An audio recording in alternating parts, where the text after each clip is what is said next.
శ్రీ సచిదానంద సమర్థ సద్గురు సాయి మహారాజ్కి జై. సాయి బిడ్డలందరికీ కూడా సాయినాథుని ఆశీర్వాదాలు అందాలని కోరుకుంటూ ఈవేళ మనము గురువు ఆవశ్యకత గురించి తెలుసుకుందామండి. గురువు అంటే ఏమిటి? బాబాగారు ఇవన్నీ కూడా బాబాగారు నాకు ఇచ్చిన జ్ఞానంతో చెప్పడమే కానీ ఇది నేను సొంతంగా చెప్పేది ఏమి లేదు. చెప్పేది ఆయన, చెప్పించేది ఆయనే, వినేది ఆయన, వినిపిస్తున్నది కూడా ఆయనే, బాబాగారే. అయితే మనము బాబాగారిని సద్గురువు అన్నామండి. సద్గురువు అంటే సకల దేవత స్వరూపుడు అని అర్థం. ఓన్లీ బాబాగారికి మాత్రమే ఉందండి ఈ బిరుదు. ఇతర గురువులు ఉన్నారు కదా, ఇతర గురువులు ఎలాగా గురువుని అంటే ఇప్పుడు సపోజ్ మనకి ఎవరూ లేరండి గురువులు. మనకి సద్గురు సాయినాథుల వారు అంటే సకల దేవత స్వరూపంలో మనకు గురువు గారు పెద్దగా. అయితే ఇప్పుడు గురువులు అనేవాళ్ళు ఉన్నారు కదా, గురువులు అనిపించుకునే వాళ్ళు ఉన్నారు, గురు తత్వంలో పయనించే వాళ్ళు ఉన్నారు.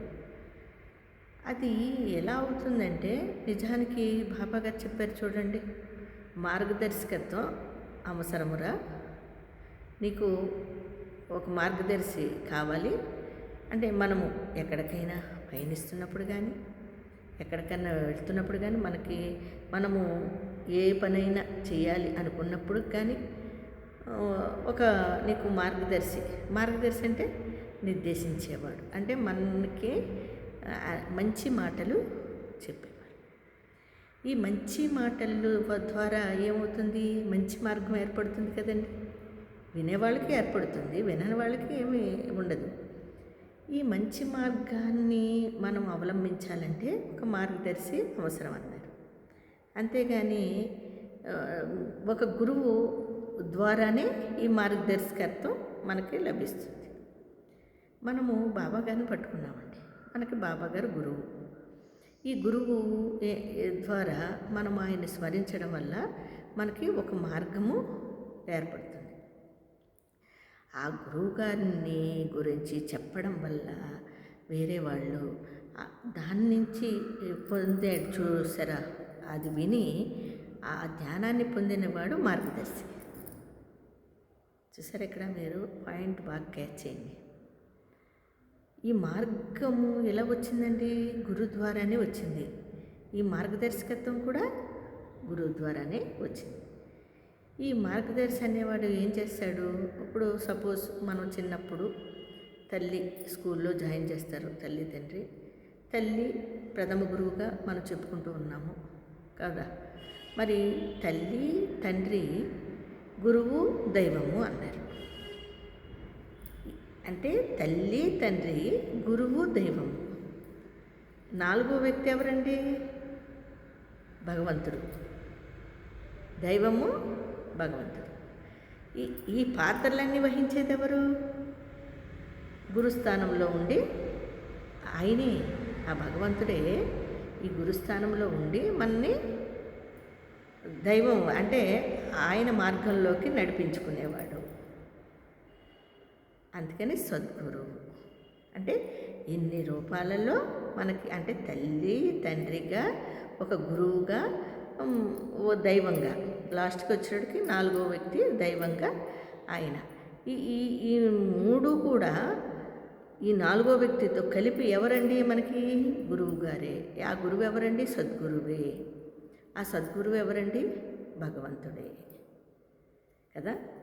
మరి ఈ భగవంతుడు చూడండి, మనకి స్కూల్లో జాయిన్ అయిన తర్వాత మనము ఉపాధ్యాయుల్ని ఏం చేస్తాము? మనకి తల్లిదండ్రి ఏమని చెప్పారు? ఒరే మీ గురువుగారు అని చెప్తారండి. చూసారా ఎంత గొప్పగా ఉందో. అంటే మనకి మార్గదర్శకత్వాన్ని వహింపచేసి ఆయన మనని మంచి మార్గంలో నడిపించేవాడిని గురువు అంటారండి. అది ఎంతవరకు అంటే యద్భావము తద్భవతి. అంటే ఒక్కొక్కరి భావాన్ని బట్టి ఇప్పుడు గురువు గారిని గురువే అంటారు. ఏ గురువుని? ఉపాధ్యాయుడిని. అంటే మనకి జ్ఞానాన్ని చెప్పేవాడిని. ఇప్పుడు చిన్నప్పుడు మనకేమీ లేదు కదండి. ఇప్పుడు కూడా బాబాగారు ఇచ్చిన జ్ఞానంతోనే. అందుకని ఆయన ఈశ్వరరాయ పట్టుకుని ఏమన్నాడు? పిడే అనే జ్ఞానాన్ని విడవకురా అన్నాడు కదా. మరి అదేవిధంగా మనము గురువుని ఎలా నిర్ణయించుకోవాలి అంటే, చాలామంది ఇప్పుడు ఒక మంచి మార్గంలో నడిపించే ఒక వ్యక్తిని వాళ్ళు అభిమానంతోనూ ప్రేమతోనూ మా గురువు గారండి అంటారు. తప్పులేదండి. కానీ ఆ గురువుగారు అన్నారు కదా అని చెప్పి మనం సద్గురువులాగా ప్రవర్తిస్తే అది తప్పు. అంటే నీలో ఉండే అహంకారాన్ని బయటికి తీస్తున్నాం అన్నమాట. అప్పుడు ఆయన ఏమన్నాడు? నీలో ఉండే అహంకారాన్ని చంపుకోమన్నాడు. మనం ఏం చేస్తున్నాము? గురువు అనేసరికి ఓహో నాకేదో పెద్ద పదవి వచ్చింది అనుకుని, అంటే మార్గదర్శి, నీకు మంచి మాటలు మంచి మార్గంలో నడిపించేవాడిని గురువుగా నువ్వు భావించుకోవడంలో తప్పు లేదు. కానీ అదే మార్గంలో ఉంటూ నువ్వు ఎంత ఒదిగి ఉంటే అంత మంచిది. అప్పుడు మనం ఎక్కడికి చేరుతామండి? భగవంతుని పాదాల దగ్గరికి చేరుతాం కదా. అప్పుడు మనలో ఉండే అహంకారం నిర్మూలన అవుతుంది. అంతేగాని నన్ను గురువు అన్నారు కదా అని చెప్పి నువ్వు ఆ గురువులాగా, అంటే మనల్ని అన్ని రకాలుగా కాపాడుతున్న మన సద్గురు సాయినాథుల వారిని నువ్వు పోల్చుకొని ఓహో నేను గురుస్థానంలో ఉండిపోయాను కదా అని అహంకారంతో నువ్వు ఉండగలిగితే నువ్వు పతనమైపోయినట్టే. ఇందులో సందేహం లేదు. ఎప్పుడూ నిరహంకారంగా జీవించడానికి మనం ప్రయత్నించాలి. బాబాగారు అదే చెప్పేస్తూ ఉంటారండి ఎంతసేపటికి. బాబా ఒరే నీలో ఉన్న అరిషడ్ వర్గాల్ని నాశనం చేసుకోగలిగితే మనము భగవంతునికి దగ్గరగా ఉంటాము. గురువు చాలామంది మా గురువు గారండి, మా శిష్యుడని అంటారు. ఆ గురువు గారనని వేరే వాళ్ళు నీ మీద అభిమానం ఉండేవాళ్ళు చెప్పుకోవచ్చు, కానీ నేనే గురువుననే విషయాన్ని మాత్రం మనం చెప్పుకోకూడదు. ఎవరైతే ఆ గురువు పదాన్ని ఇతర వ్యక్తులకి ఇచ్చారో నువ్వు మాత్రము అహంకారంతో నేను గురువుని అనే ఇది అనుకోకూడదనమాట. ఇది ఇక్కడ గురు శిష్యులు మధ్య ఉండేది. ఇప్పుడు బాబా గారిని తీసుకుంటే ఆయన చూడండి, ఒక పురుగుతో కూడా పోల్చుకున్నాడు. ఆ హేమంత్ పంత్ గారు పురుగుతో పోల్చినప్పుడు ఆయన బాధపడ్డాడు చూశారు. మనం కూడా నిజంగానే అది చదువుతున్నప్పుడు నేను కూడా చాలా చాలా బాధపడ్డానండి. ఆ మహానుభావుడే అంత అహంకారహీనుడిగా ఉంటే మనం ఏంటండి ఈరోజు గురువు అది ఆయన పాదాలు పట్టుకుని చక్కగా పూజ చేసుకుంటూ ఆయన్నే ధ్యానించుకుంటూ ఆయన్నే స్మరించుకుంటూ దేవా నీవు తప్ప మాకు దిక్కెవరు లేరయ్యా అనుకోవడం మానేసి ఈ గురువులు ఏంటండి? మనకున్నది ఒకరే ఒక గురువు, అది సద్గురువు. సద్గురువుల్లో బాబా గారు ఒక్కరే, ఎవరికీ లేదండి ఆ గుర్తింపు.